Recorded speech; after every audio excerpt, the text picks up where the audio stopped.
Ladies and gentlemen, boys and girls, children of all ages, it's time for more podcast excellence from the Christian Whistleblower. Welcome to the Christian Whistleblower channel. I'm Jeffrey Daugherty, coming to you live from an undisclosed location, and we're deep in the heart of American flyover country. For some reason, YouTube wasn't wanting to cooperate with me, so we had to do kind of a cold start, and no one knows that we're here yet, but that's okay. We'll press on with pride, and we want to get these shows on the record so people can see this and have access to this, because the things we're talking about, I've always thought the things I was talking about were incredibly important. And it just seems the more we go, the deeper we go, the longer we go, the more important they get. And of course, you don't want to listen to anybody on YouTube that doesn't think that what they're talking about is important. And I really do think this is. I think it's some of the most important information that's out there. So I hope that you will subscribe to the channel. I hope that you will tell people about it. And I hope that you'll continue to check in, because it's going to be a wild ride, especially from here forward. And today, I want to talk about a subject, incubus and succubus. It's really incubi and succubi if you're talking about more than one. Thank you, Serial Dog. And hello to you in Wichita. Nigel in the house. Great to see you.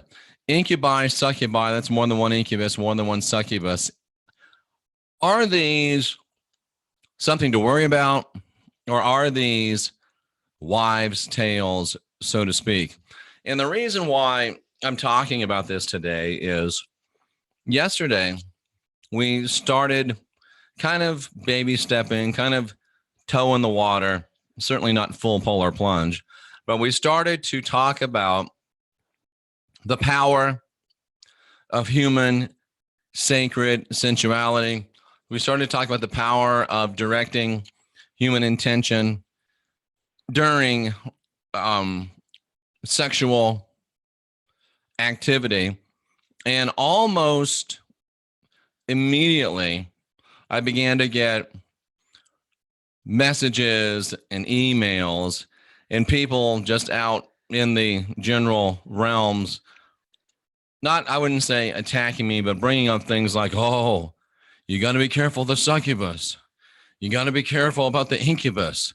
There's more incubus and succubus, which should have been incubi and succubi, than ever before. You got to be really, really careful. And the question is the incubus something to worry about? Is the succubus something to worry about? Or is it closer to a wives' tale? So I did what I always do. I jumped in impartially, empirically, and objectively into the data. That's one of the best things about having your give a damn busted, because when you don't really care, it's liberating, because I don't have anything to prove. If I bring a belief and a message that I think is powerful, yeah, I found out, Gary, that there is a band called Incubus. I didn't know that. And if I bring something I think is powerful and something that is helpful and you receive it, it makes me feel good. But if you don't, I've done my job.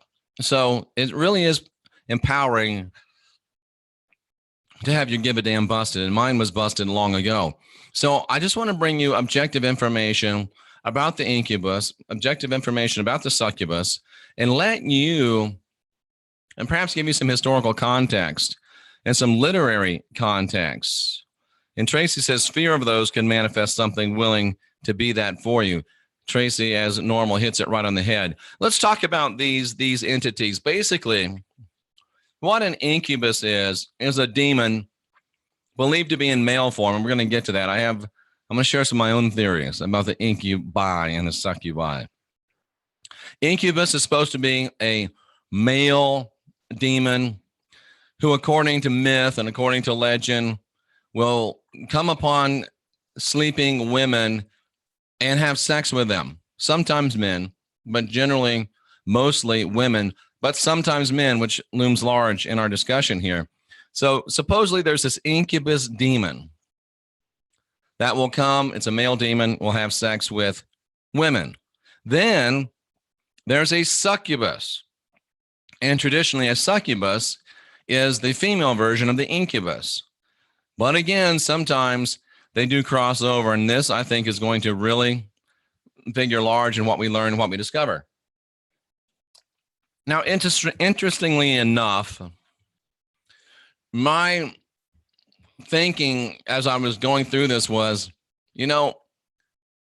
I wonder whose problem incubi, and succubi really are. I wonder who they bug the most. And I had a thought in my mind, but when we go back into the ancient history, the first real talk about something of this nature, a sex demon, let's just say a sex demon, and Gary Baxter, you know what? I am impressed by this chat room on a continual basis, because I was just getting to make a point. Tracy makes it. I'm just getting ready to make a point. Gary makes it. Lilith is considered to be the first succubus. Yes, she is. And who came up with Lilith?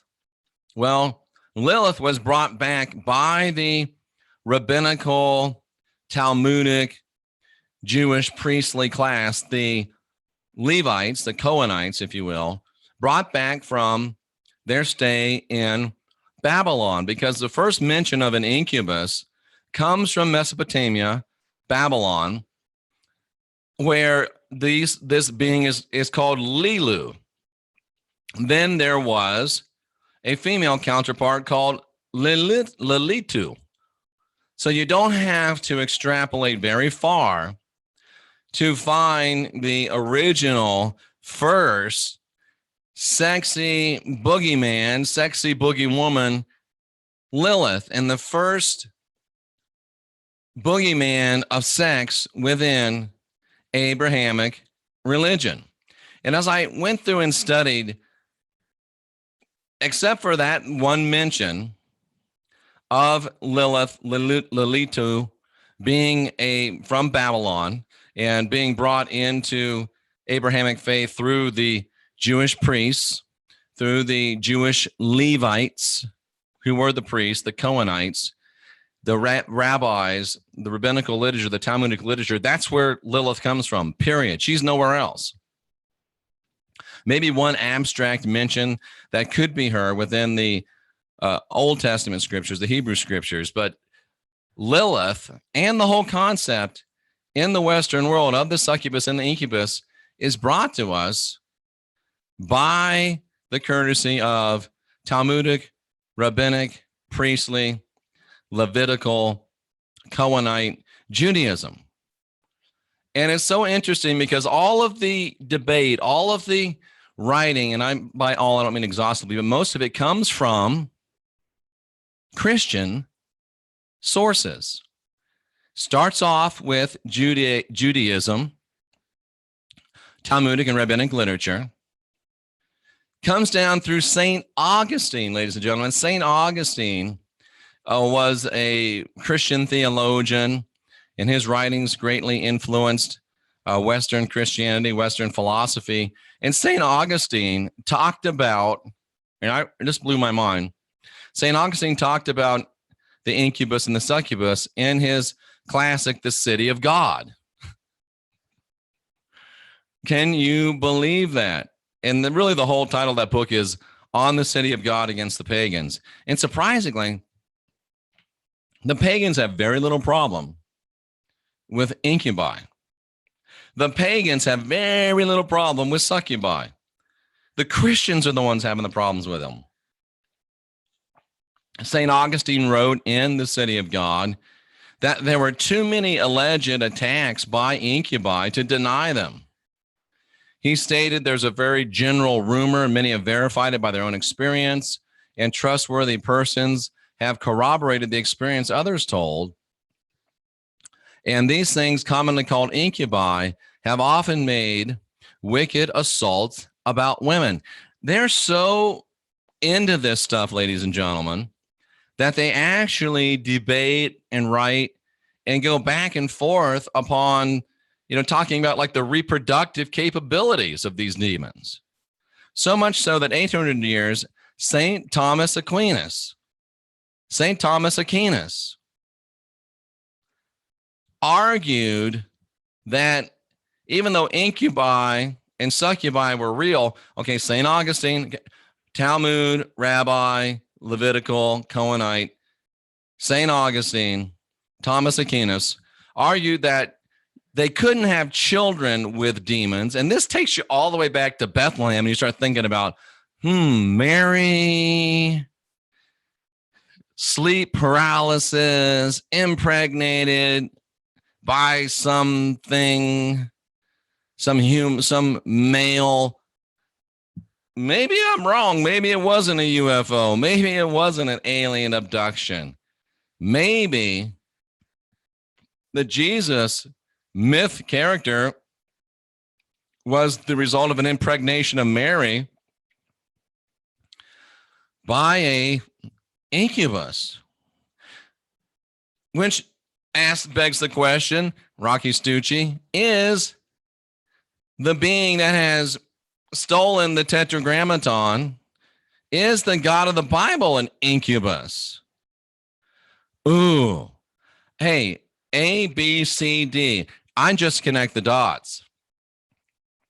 I don't get mad at the dots. I don't scream at the dots. I don't yell at the dots. I just connect the dots and let the dots lead us where they lead us. So Aquinas argued that, yes, you could have sex with incubi, succubi. And then he made this incredible statement. This is what made me think of the Bethlehem story. Still, St. Thomas Aquinas said, if some are occasionally begotten from demons, it's not from the seed of demons, but from the seed of men taken for the purpose, as when the demon first assumes the form of a woman and afterwards a man, just so they can take the seed of other things for other generating purposes. And I started studying this and like, wow. And I'll be frank with you, I got so engrossed in the study that I forgot that it was 4 o'clock or 4:30 whenever that first one was supposed to start. So I apologize. I actually got lost in the study and a little nap, but the nap wasn't really a part. It was just engrossed in this study. And I think Aquinas was right. And I think this is one of those things where Aquinas was showing us some truth in the midst of error. He was showing us that these things that they call succubus, these things that they call incubus, they're really succubus or incubus. They're really just shape-shifting demons. They can be men, they can be women. They can be both, they can be either. And I think that's what Aquinas was really trying to show us, even though he didn't want to show us. It's diamond in the midst of Christian dung, but he showed us that, yeah, these demons are real. And he showed us that, yeah, they're actually shape-shifting demons. So there's not incubus, there's not succubus. So I've just removed half your worries, because there's not a whole class of incubi, there's not a whole class of succubi. It's incusuccubi, which is kind of a weird word when you hear it out loud. So there's half your problems gone, because there's not two classes, there's just one class. And they thought, and again, what better way to scare people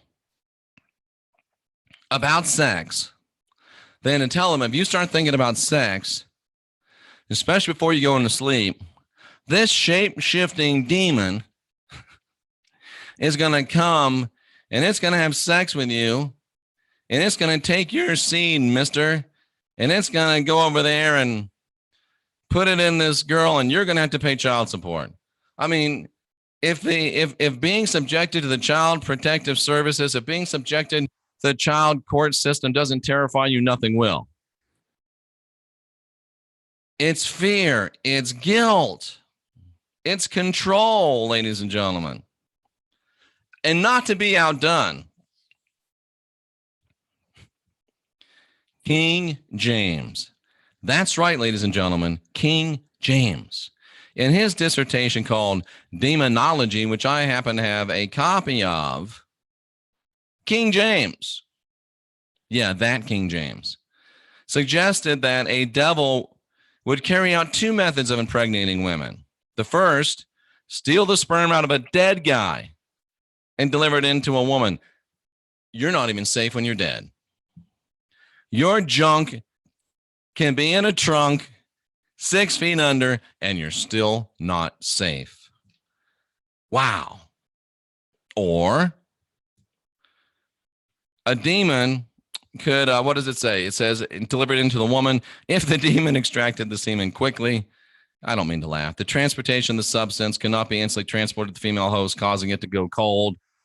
And interestingly enough, ladies and gentlemen, a lot of the lore says that incubus and incubi are cold. Succubi are cold. Interesting.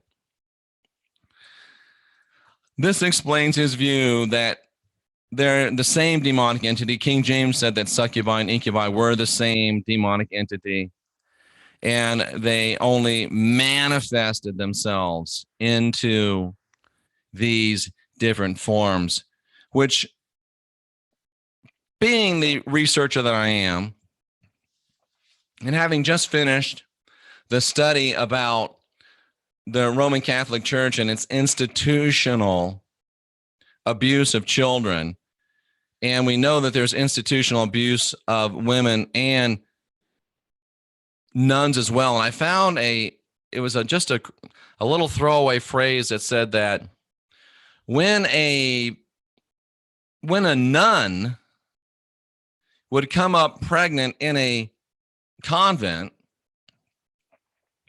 it was assumed that she had had sex with an incubus and they burned her.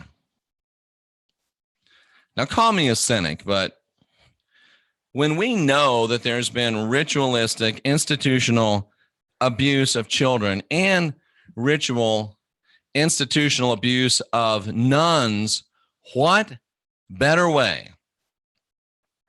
If you're a patriarchal religion that's been putting women down since you started, what better way than if one of your nuns gets abused by one of your priests and happens to get pregnant, what better way than to blame the woman, claim she had sex with a demon, and burn her and let your wretched priest go free?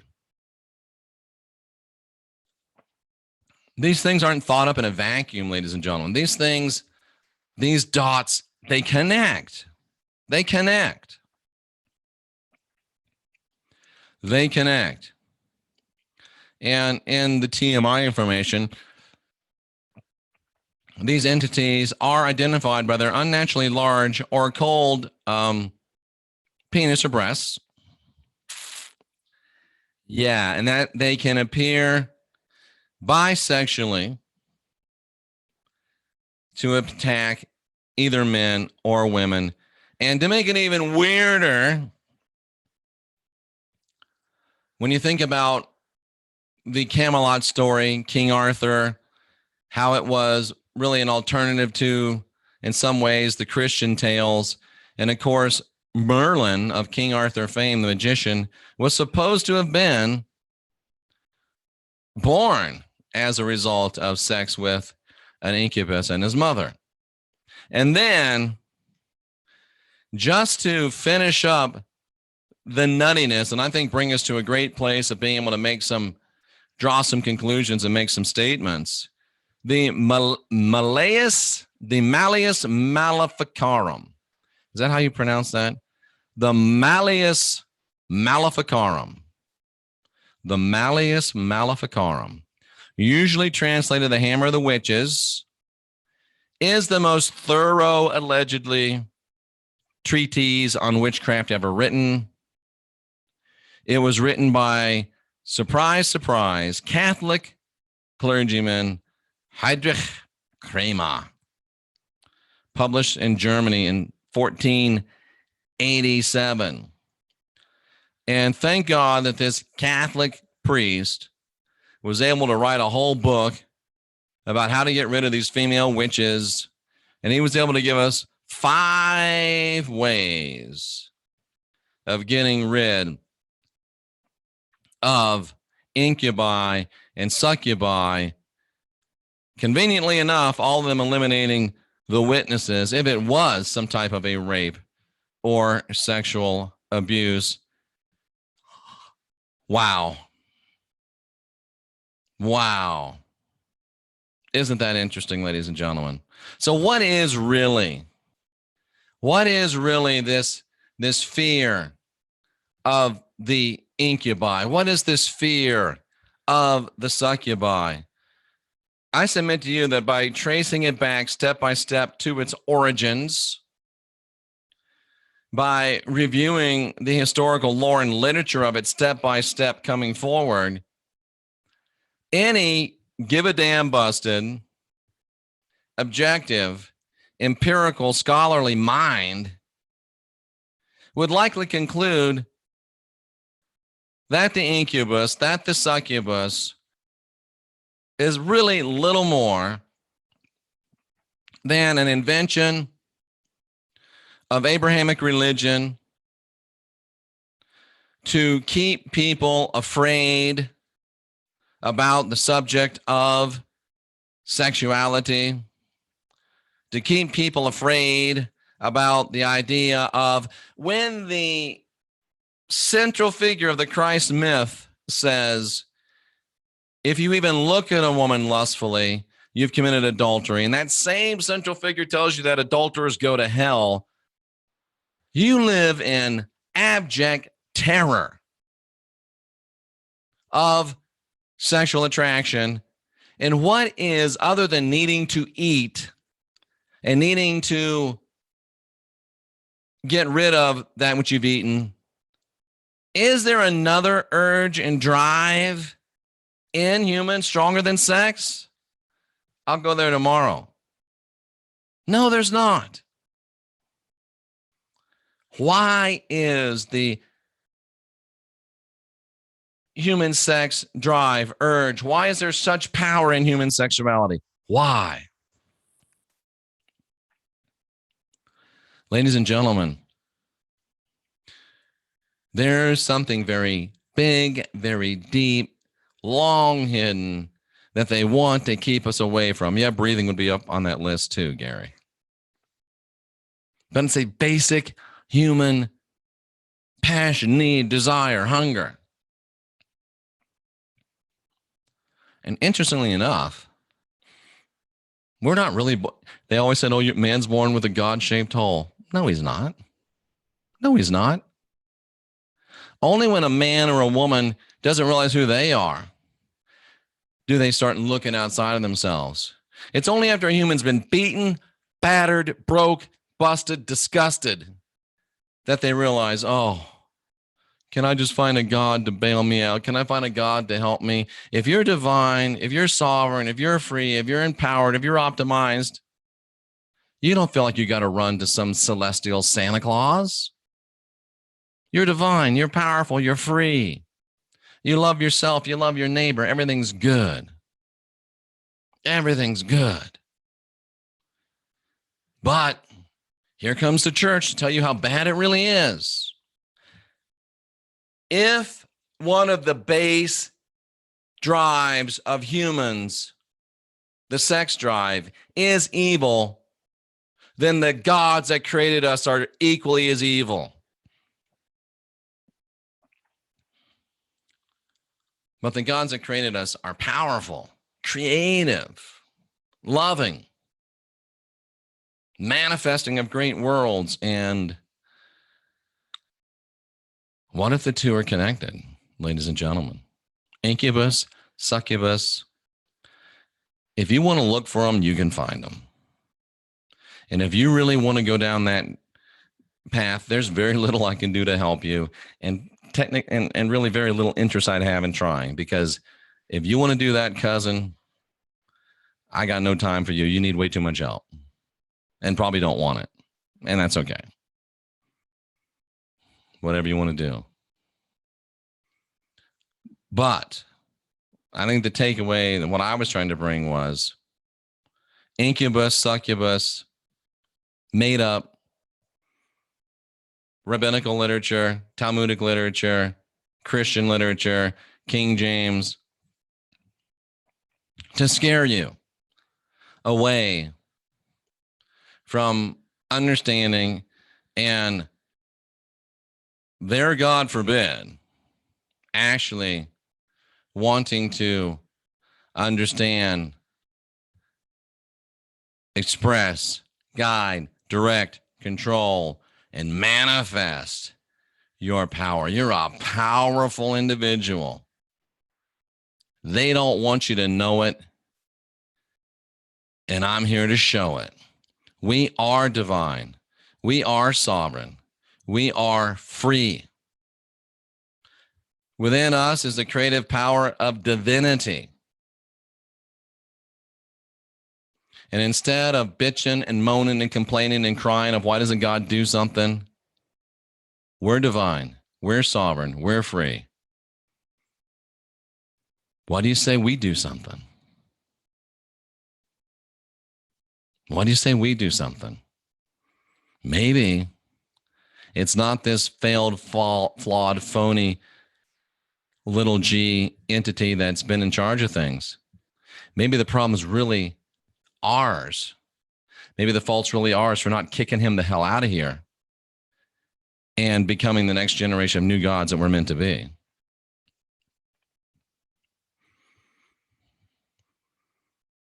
Anything's possible in the flow of the anointing. And the best way to figure all this out is to guide your own spirit, be your own guru, master your own ascension, ask questions, question answers. In short, if you want to be everything you've wanted to be, and if you want to maximize your divine potential, it all starts when you unindoctrinate yourself.